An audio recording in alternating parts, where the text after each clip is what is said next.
मारो मुझे, मारो मारो मुझे, मारो मारो। क्या बोलूं मैं, मेरे पास तो लफ्ज ही नहीं है। मतलब कि ये रॉयल रंबल सिर्फ एक हाइप का नाम था या फिर वाकई में वो डिलीवर करना था। बहरहाल वीडियो को स्टार्ट करते हैं। जैसे आप लोगों को मेरे एक्सप्रेशन से पता चल गया होगा कि मैं कितना डिसअपॉइंटेड हूँ इस रॉयल रंबल को देख के। तो कल रात पूरी रात जागा, रॉयल रंबल देखी, फिर सोया, अब जाके उठा हूँ और आप मेरी हालत देख लें कि मैं इसी हालत के अंदर पहले मैं सोच रहा हूँ पहले वीडियो रिकॉर्ड करूँ फिर मैं अपने आगे के काम करूँगा। तो भाई स्टार्ट होता है पहला मैच वुमेन्स रॉयल रंबल का। अच्छा था स्टार्ट, बड़ा इंटरेस्टिंग हुआ जब शार्लेट फ्लेयर और एलेक्सा दोनों एक साथ आए और फिर टाइम टू टाइम जो है न्यू लोग भी आते गए।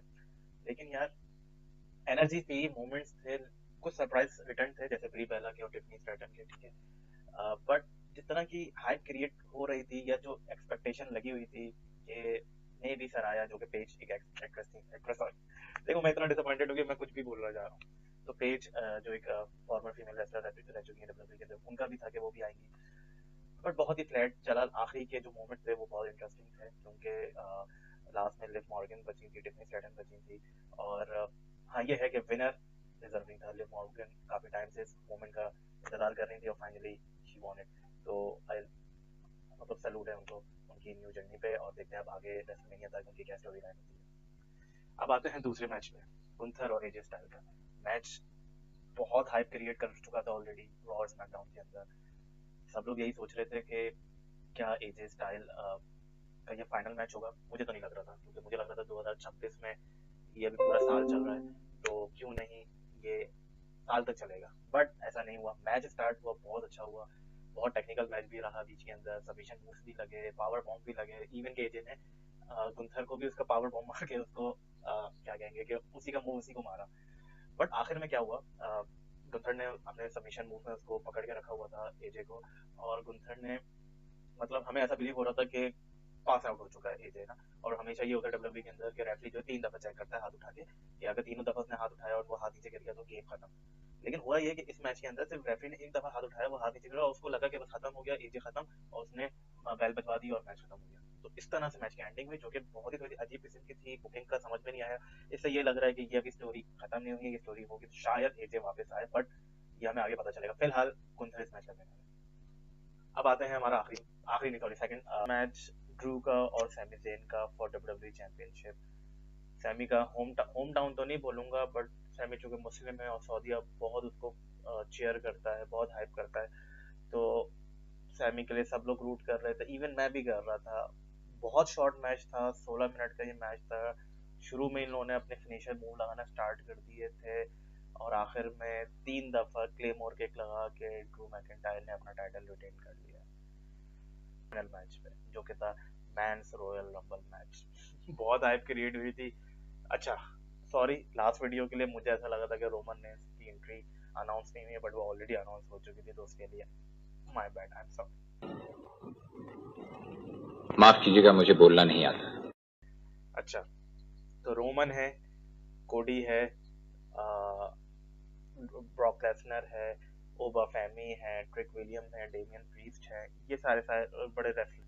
अच्छा मैच स्टार्ट होता है ओबा फैमी के साथ कि वो पहले नंबर 1 पे आते हैं। सेकंड पे कौन आएगा ये पता चल गया था हमें प्री शो में, क्योंकि उसमें पॉल हेमन ने जाके एडम पियर्स के गिरबान पकड़ के कुछ उनसे बातचीत की, जिससे पता चलता है कि ब्रॉन ब्रेकर जो है वो है सेकंड नंबर पे। बट हुआ क्या, जब ब्रॉन ब्रेकर की एंट्री होती है उस वक्त कोई एक मिस्ट्री मैन आता है, जिस तरह से ऑस्टिन थ्योरी का था गेटअप उसी तरीके से आता है और उसको कर्व स्टॉम्प अपना स्टॉम्प मार के चला जाता है।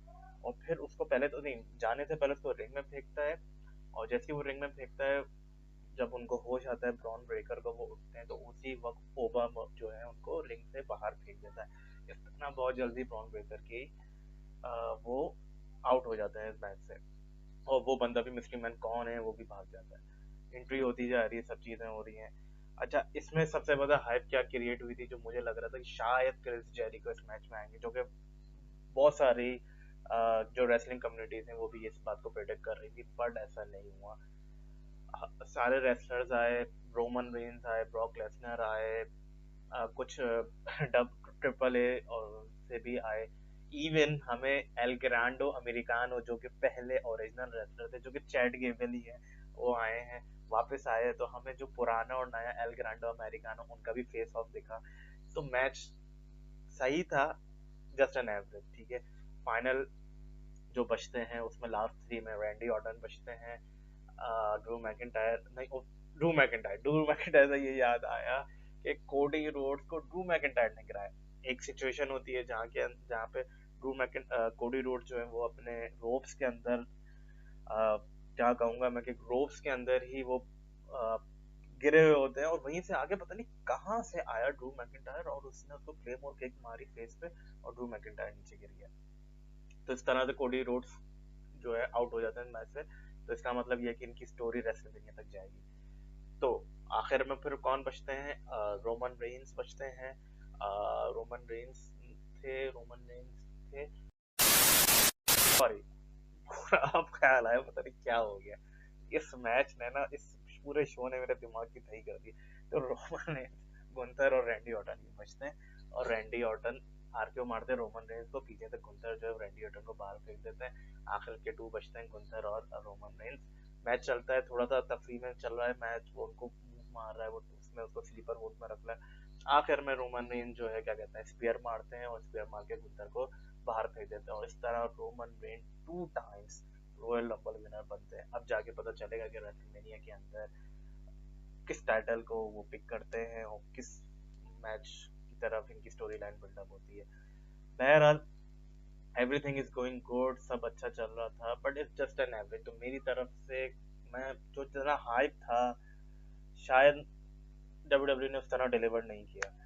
तो मेरी तरफ से जो रेटिंग होगी ओवरऑल शो को मैं दूंगा 10 में से सिर्फ 6 रेटिंग होगी मेरी। बाकी आप लोग बताएं आपको ये शो कैसा लगा, क्या आप लोगों की उम्मीदों को ये पूरा उतरा, और कमेंट्स में ज़रूर बताना।